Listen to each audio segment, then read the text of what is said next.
संस्कृत के वाल्मीकि रामायण को अवधी भाषा में रामचरितमानस के रूप में प्रस्तुत करने वाले गोस्वामी तुलसीदास जी भक्ति काल के महान संत, कवि और श्री राम भक्त थे। वे संस्कृत और अवधी भाषा के विद्वान थे और उन्होंने हिंदू धर्म के सबसे महत्वपूर्ण ग्रंथों में से एक रामचरितमानस की रचना की। तुलसीदास जी ने श्री राम भक्ति को घर घर तक पहुंचाया और भक्ति आंदोलन को मजबूती दी। तुलसीदास जी का जन्म 1511 में उत्तर प्रदेश के बांदा जिले के राजापुर गांव में हुआ था। उनके पिता का नाम आत्माराम दुबे और माता का नाम होलसी देवी था। जन्म के साथ तुलसीदास जी ने रोने के बजाय राम शब्द उच्चारित किया, इसीलिए राम बोला कहा गया। उसका बचपन बहुत कठिनाइयों में बीता, क्योंकि जन्म के कुछ समय बाद ही माता पिता का छाया उठ गया। बाल्यकाल में उन्हें नारायण दास नाम के संत के पास भेजा गया, जिन्होंने उन्हें राम कथा और वेदों की शिक्षा दी। वे स्वामी शेष सनातन जी के शिष्य बने और उन्होंने उन्हें राम भक्ति का मार्ग दिखाया। वाराणसी में उन्होंने संस्कृत, शास्त्र, वेद, पुराण और काव्य का गहन अध्ययन किया। तुलसीदास जी का विवाह रत्नावली नामक महिला से हुआ। पत्नी के प्रति आध्यात्मिक प्रेम के कारण एक बार वे रात में ही अपने ससुराल चले गए। उनकी पत्नी ने उन्हें फटकार लगाते हुए कहा, लाज न आई आपको दौरे आहुआ नाथ, जितनी प्रीति काठ के तन में इतनी होती राम में। इस वाक्य ने उनके जीवन को बदल दिया और उन्होंने संसार त्याग कर श्री राम की भक्ति में अपना जीवन समर्पित कर दिया।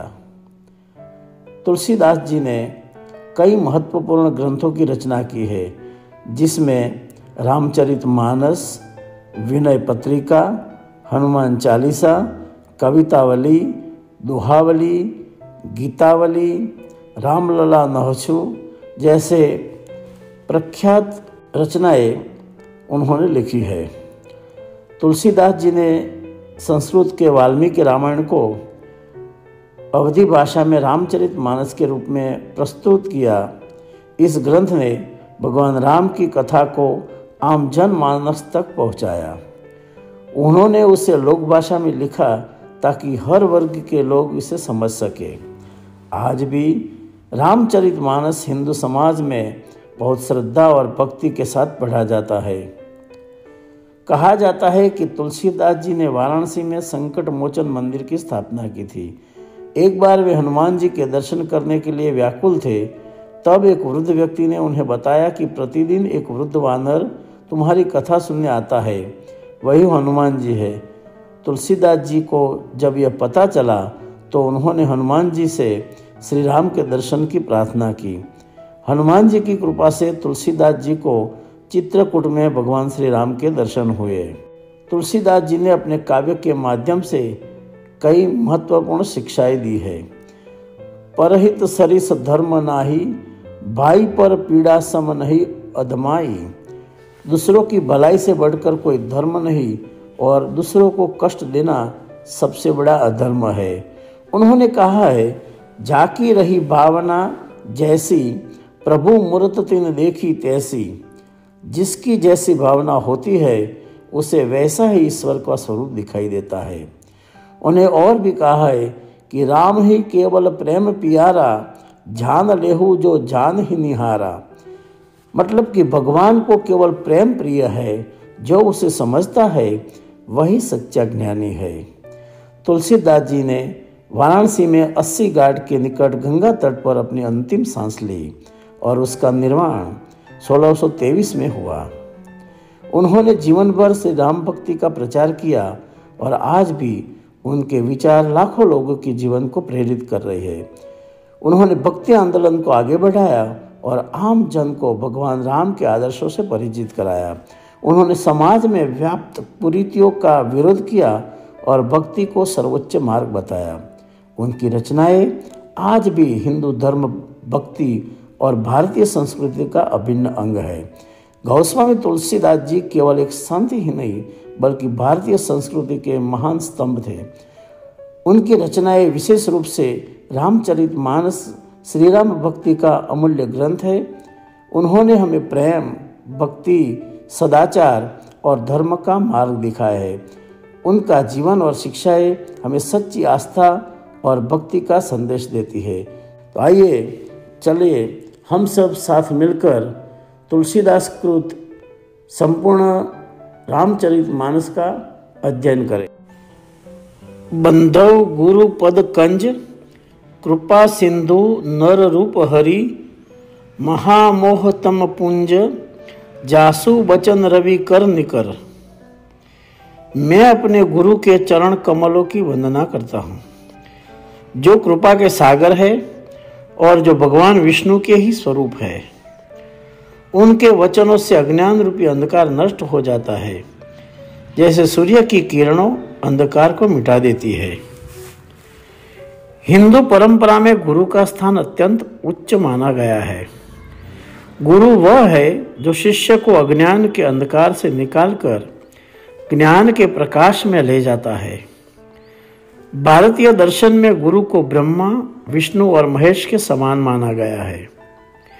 इसलिए कहा जाता है, गुरुर ब्रह्मा गुरुर विष्णु गुरुर देवो महेश्वर, गुरुर साक्षात परम ब्रह्म तस्मै श्री गुरुवे नमः। इस श्लोक के अनुसार गुरु ही सृजन, पालन और संहार करने वाले हैं। वे स्वयं पर ब्रह्म स्वरूप है। भगवान श्री राम के गुरु महर्षि वशिष्ठ थे। जब श्री राम, लक्ष्मण, भरत और शत्रुघ्न गुरुकुल में शिक्षा ग्रहण कर रहे थे, तब वशिष्ठ जी ने उन्हें धर्म, नीति, राजनीति और शस्त्र विद्या की शिक्षा दी। उन्होंने श्री राम को यह सिखाया, एक राजा का सबसे बड़ा कर्तव्य धर्म की रक्षा करना होता है। जब विश्वामित्र ऋषि श्री राम और लक्ष्मण को ताड़का वध के लिए ले जाना चाहते थे, तब वशिष्ठ जी ने दशरथ को समझाया कि यह कार्य श्री राम के लिए आवश्यक है। उन्होंने श्री राम को यह सिखाया कि मर्यादा और धर्म का पालन ही जीवन का परम उद्देश्य होना चाहिए। गुरु के वचन जीवन के मार्गदर्शक होते हैं। यदि हम गुरु के वचनों का पालन करें तो जीवन में आने वाले कठिनाइयों सूर्य के प्रकाश में अंधकार की भांति समाप्त हो जाती है। हनुमान जी ने अपने गुरु सूर्यदेव से संपूर्ण ज्ञान प्राप्त किया। उन्होंने चलते फिरते रथ में बैठकर ज्ञान अर्जित किया और 24 घंटे के भीतर वेद, उपनिषद और शास्त्रों का अध्ययन पूरा किया। जब सूर्यदेव ने हनुमान जी से गुरु दक्षिणा मांगी, तब हनुमान जी ने कहा कि वे सूर्यदेव की सेवा करना चाहते हैं। सूर्यदेव ने उन्हें सुग्रीव का सहायक बनने को कहा, जिससे आगे चलकर श्री राम को उनका सहयोग मिला। सच्चा शिष्य गुरु की हर आज्ञा का पालन करता है। गुरु की आज्ञा से जीवन में सफलता प्राप्त की जा सकती है। महाभारत में एकलव्य का प्रसंग गुरु भक्ति का अनुपम उदाहरण है। जब द्रोणाचार्य ने एकलव्य को शिष्य रूप में स्वीकार करने से मना कर दिया था, तब भी एकलव्य ने उनकी मिट्टी की प्रतिमा बनाकर अभ्यास किया और महान धनुर्धर बन गया। जब द्रोणाचार्य ने एकलव्य से गुरु दक्षिणा में उसका अंगूठा मांगा, तो उसने बिना किसी हिचकिचाहट से अपना अंगूठा काटकर अर्पित कर दिया। गुरु की आज्ञा सर्वोपरि होती है।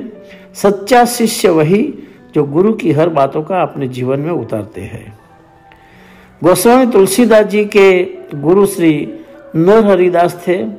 जब तुलसीदास जी सांसारिक मोह में थे, तब उनके गुरु ने उन्हें भगवान राम की भक्ति की ओर प्रेरित किया। गुरु के मार्गदर्शन से ही तुलसीदास जी ने रामचरित की रचना की। इस चौपाई में तुलसीदास जी यह बताते हैं कि बिना गुरु के ज्ञान संभव नहीं है। गुरु के वचन सूर्य के प्रकाश के समान होते हैं। जो अज्ञान रूपी अंधकार को समाप्त कर देते हैं। जीवन में यदि सफलता और आध्यात्मिक उन्नति चाहिए तो योग्य गुरु का मार्गदर्शन आवश्यक है। गुरु के चरण और उनकी दी हुई शिक्षा का पालन करने से जीवन का अंधकार मिट जाता है। श्री राम, हनुमान, एकलव्य और तुलसीदास जैसे महापुरुषों ने अपने गुरु की महत्ता को समझाया और उनके बताए मार्ग पर चलकर महानता प्राप्त की। गोसाई जी ने दूसरी चौपाई में श्री राम के गुणों का वर्णन किया है।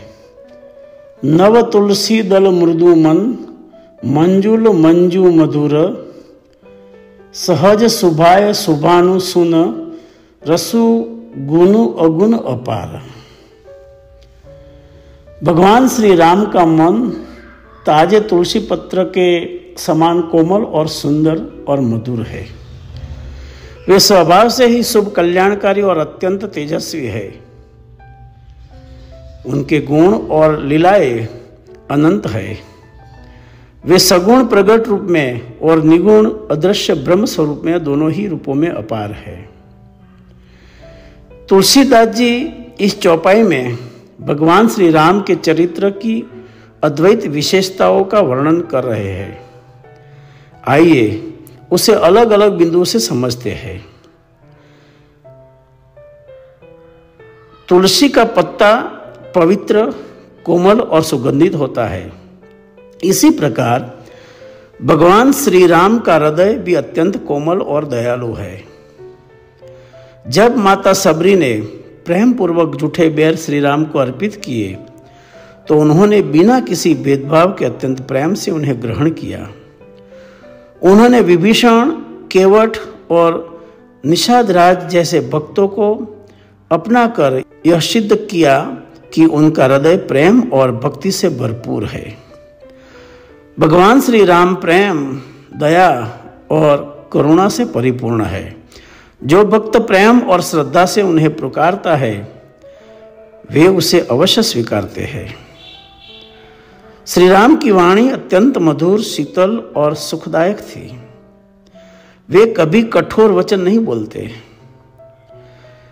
जब भरत ने उन्हें वन से लौटने के लिए प्रार्थना की तो श्री राम ने अत्यंत विनम्रता और मधुरता से धर्म का पालन करने की बात कही। लंका विजय के बाद जब विभीषण ने रावण की निंदा की तब श्री राम ने कहा, सुनो भ्राता असनीति हमारी, सपने हु आने न काजू बिगारी। हे भाई विभीषण, हमारी नीति यह है कि हम पराजित शत्रु की भी निंदा नहीं करते।